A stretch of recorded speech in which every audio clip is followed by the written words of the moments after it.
Bismillahirrahmanirrahim. Assalamualaikum warahmatullahi wabarakatuh. Alhamdulillahirrahmanirrahim. Kita bersyukur kepada Allah Subhanahu wa Ta'ala atas segala nikmat yang diberikan. Salawat teriring salam marilah senantiasa kita sanjungkan kepada junjungan kita baginda Nabi Muhammad SAW yang senantiasa kita harapkan syafaatnya di yaumul qiyamah. Saya Cika Lestari, mahasiswi bimbingan konseling Islam dengan NIM 120060036, semester 2 kelas B, Fakultas Usuluddin Adab dan Dakwah di Institut Agama Islam Negeri Pontianak.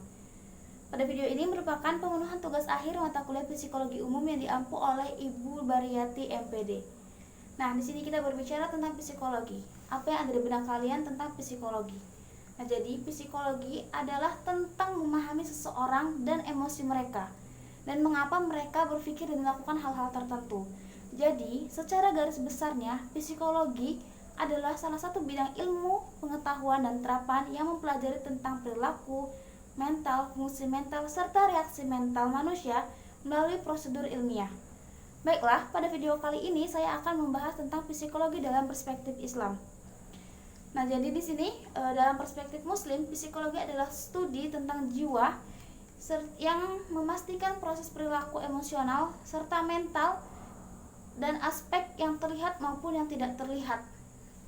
Atau juga dikatakan bahwasanya psikologi Islam adalah suatu paradigma psikologi empirik yang menginstruksi teori dengan terinspirasi oleh dalil-dalil dan kitab suci Al-Quran. Psikologi Islam atau psikologi dalam perspektif Islam dapat dikatakan sebagai suatu ilmu yang menjadi jembatan antara logika modern yang empirik dengan nas Al-Quran. Nah, jadi di sini dapat disimpulkan bahwasanya psikologi dalam perspektif Islam ini tidak dapat dipisahkan atau akan selalu berhubungan dengan Al-Quran dan hadis. Dan yang terpenting, ilmu psikologi akan membantu kita untuk memahami diri sendiri, karena penting kita memahami diri sendiri sebelum memahami orang lain, mencintai diri sendiri sebelum mencintai orang lain. Nah, di sini dalam psikologi perspektif Islam terdapat 3 inti kehidupan setelah manusia diciptakan. Yang pertama, jiwa yang mendorong kepada kita untuk berbuat kejahatan. Nah, perlu kita sadari bahwasanya di dalam diri kita terdapat jiwa yang mendorong kita untuk berbuat kejahatan atau biasa disebut dengan hawa nafsu. Nah, itu sendiri, itu hawa nafsu itu udah Allah ciptakan di dalam diri kita. Tetapi karena kita menyadari hal tersebut, lalu bagaimana kita mengelola hawa nafsu tersebut untuk diarahkan kepada hal-hal yang baik. Karena apa? Dalam poin yang kedua, bahwasanya di dalam diri kita juga Allah ciptakan jiwa yang mengarah ataupun mendorong kita untuk berbuat kebaikan. Ini ada dalam Quran surah Al-Qiyamah ayat 2. Sedangkan jiwa yang mendorong kita untuk berbuat kejahatan ada dalam Quran surah Yusuf ayat 53. Dan yang ketiga adalah puncak jiwa ketenangan, yaitu jiwa dalam ketenangan yang berhubungan kuat dengan Allah Subhanahu wa Ta'ala. Ini ada di dalam Quran surah Al-Fajr ayat 27. Nah, dalam hal ini, jiwa dalam ketenangan yang berhubungan dengan kuat dengan Allah Subhanahu wa Ta'ala merupakan puncaknya seseorang memiliki mental yang sangat sehat. Karena apa? Salah satu ciri-ciri mental yang baik, ciri-ciri mental yang sehat adalah ia dapat menjalankan perintah Tuhan dengan baik. Nah, ketika seseorang dapat menjalankan perintah Tuhannya dengan baik, maka akan mendapatkan ketenangan karena sudah berhubungan kuat dengan Allah Subhanahu wa Ta'ala.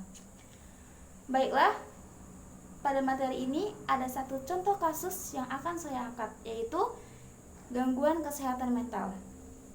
Tidak sama halnya dengan stereotip pada umumnya bahwasanya gangguan kesehatan mental itu banyak sekali yang beranggapan ataupun berasumsi bahwasanya gangguan kesehatan mental itu hanya terjadi pada orang-orang yang memiliki gila, mohon maaf ya, dia gila ataupun cacat mental.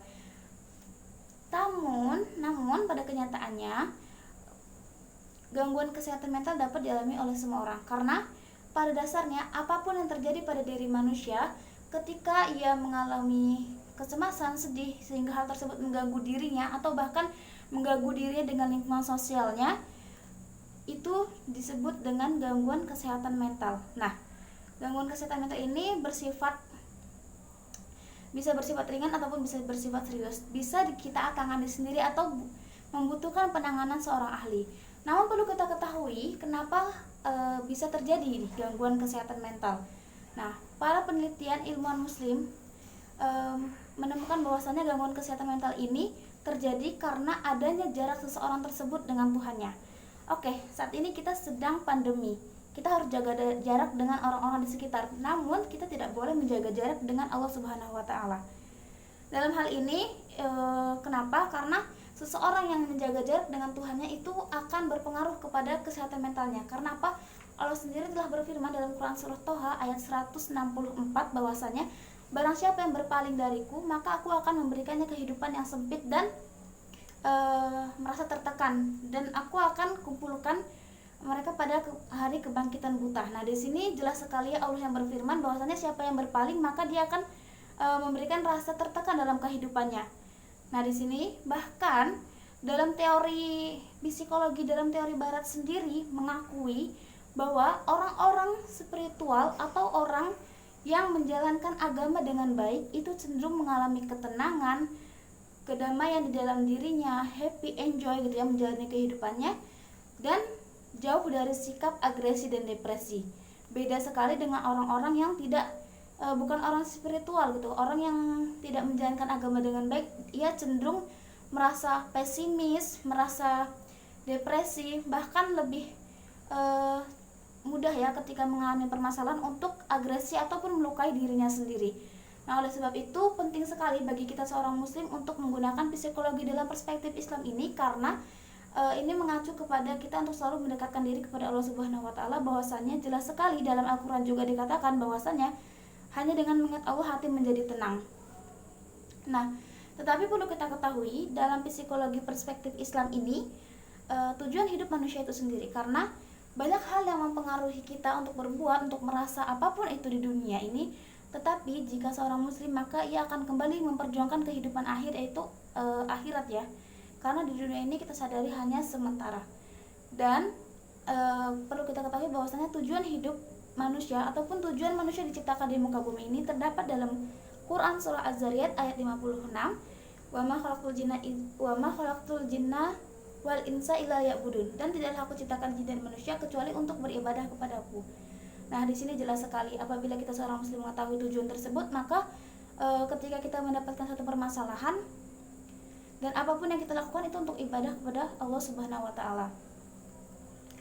Kemudian teman-teman perlu kita ketahui ketika kita mendapatkan suatu permasalahan, maka ingat hanya dengan mengingat Allah hati menjadi tenang. Dan apabila teman-teman masih merasakan tidak cukup gitu ya, ketika kita mendapatkan permasalahan kemudian sudah banyak mengingat Allah, sudah banyak membaca Al-Quran gitu ya, karena Allah sendiri yang katakan bahwasanya Allah menurunkan Al-Quran di muka bumi ini sebagai petunjuk dan sebagai penyembuh ataupun disebut dengan asyifa. Maka dari itu teman-teman dianjurkan untuk datang ke seorang ahli atau psikolog ataupun psikolog atau konselor Islam, konselor muslim, karena konselor dan psikolog muslim menggunakan teori empirik dan dipadukan dengan Al-Quran dan hadis untuk menghadapi klien dan konselinya, seperti itu. Karena Allah berfirman dalam Quran surah Al-Anbiya ayat 7 yang artinya, dan kami tidak mengutus seorang rasul sebelum engkau Muhammad melainkan seorang laki-laki yang telah kami beri wahyu, maka tanyakanlah kepada orang berilmu apabila engkau tidak mengetahui.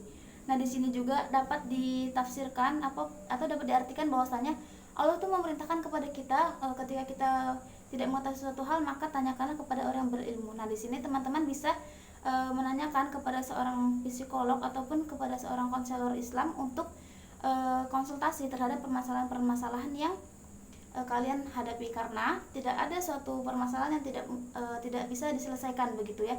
Jadi jangan sampai kita bersikap agresi, tetap semangat dan jangan putus asa dalam setiap permasalahan.